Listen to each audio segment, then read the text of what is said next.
Hello children. Children, today we are back with another important topic, which is the sentence. What is a sentence, children? Children, whenever we read or write something, we use sentences. So generally, to form a complete or correct sentence, we usually put together a few words in a proper sense so that it gives a sense. Let's try to understand this with this example. Bought vegetables the market from I. Now, what is this sentence trying to say? Do you get it? No, I have completely no idea. Now, let's see the second sentence. I bought vegetables from the market. Why is it so? Because in the second sentence, all the words are arranged in a proper sequence. So, we can say that a sentence is a group of words which makes complete sense. And how does it make complete sense? By arranging all the words in a proper sequence. Children, there are some basic points to keep in mind while forming sentences, and these basic points are: a sentence always begins with a capital letter. Here we can see in the second sentence, the sentence is starting with a capital letter. A sentence has a full stop, a question mark, or an exclamation mark at the end. What does this mean? It means that a sentence always ends in an end mark. There should be an end mark in the sentence. Here we can see there is a full stop placed here. The third point says words should be placed in their proper order to make a complete sense. As we have seen in the second example, all the words were arranged in a proper sequence, and that's why it was forming a complete sentence. And another point says that a sentence should always have a verb. Without a verb, no sentence is possible. We cannot form any sentence without using a verb. Now children, we have studied here that a sentence is a group of words which makes complete sense when we place each word in its proper place. But when we have only one word, then also we can tell it a sentence. But how? Let's see. We have a few words here: eat, walk, sleep, run, and stop. So as we have just read that a verb has to be there in a sentence, because without a verb, no sentence can be formed. But here we can see only the verb is there and nothing else. But still, it is giving a complete sense, and it is a complete sentence, because these kinds of sentences are used to give commands. That means that we do not need to write the subject specifically, because it is already understood. Now, let's try to understand the other examples we have here. He is careful. I slept only for 3 hours. The flowers look fresh. Pavani is an intelligent girl. Khushi enjoyed the day camp.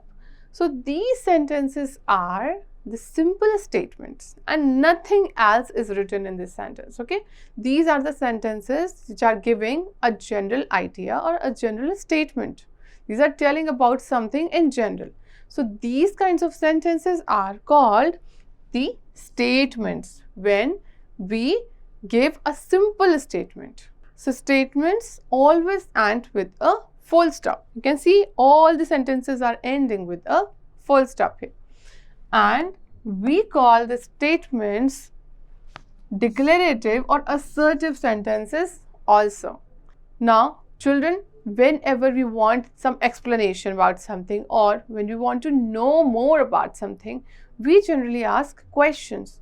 So, the sentences that we use to ask questions are called questions, usually end with a question mark. Let's see the examples here. Whose copy is this? So, here this sentence is ending with a question mark. That's why we can understand that this is a question. Similarly, what are the children doing? When are you coming back? How old are you? Did you finish your tiffin? So all these sentences here are asking questions. So these sentences are also known as interrogative sentences. Interrogative sentences are used to ask questions. Now children, let's see another set of examples. You can see it here. The first sentence is, brush your teeth regularly. So here, as I told you in the beginning, that in some sentences we do not use subject because the subject is usually understood. So here we haven't used any subject. Brush your teeth regularly. This is a command, okay? Stand up and answer the question. It is again a command. Stay away from fire. It is again a command because we haven't used any subject in these sentences. Kindly help me in my project. So when we have used the word kindly, now it is not a command because we have used the word kindly because we are requesting someone to do something. Will you please accompany me? Which is indicating that we are again making a request here. So a sentence which expresses command, request fall under imperative sentences. And in these kinds of sentences, the subject is usually not used because it is understood. Now, let's see another set of examples, children. Here we have, wow, we have won the match. So here we can see that the word wow is having an exclamation mark with it. What does it mean? It means that this sentence is an exclamatory sentence. Similarly, what a beautiful baby she is. Here again the sentence is ending with an exclamation mark. How exciting the movie was. Similarly, what a delicious mango it was. And the last sentence is great, what a victory. So all the sentences that ends in an exclamation mark are called exclamatory sentences.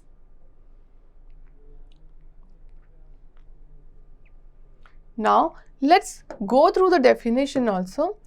Exclamatory sentences, children, are the sentences which shows some strong sudden feeling such as that of surprise, anger, fear, happiness or joy and so on. So children, today we learned about different kinds of sentences. We learned that the simple statements are called assertive sentences. We learned that the sentences that we use to ask questions are called interrogative sentences. Then we studied about imperative sentences which are used to make request or to give command. And then we used about the exclamatory sentences which are used to show some strong feelings or emotions. So children, I hope you understood these different kinds of sentences. That's it for today, children. We will see you in the next class. Till then, take care.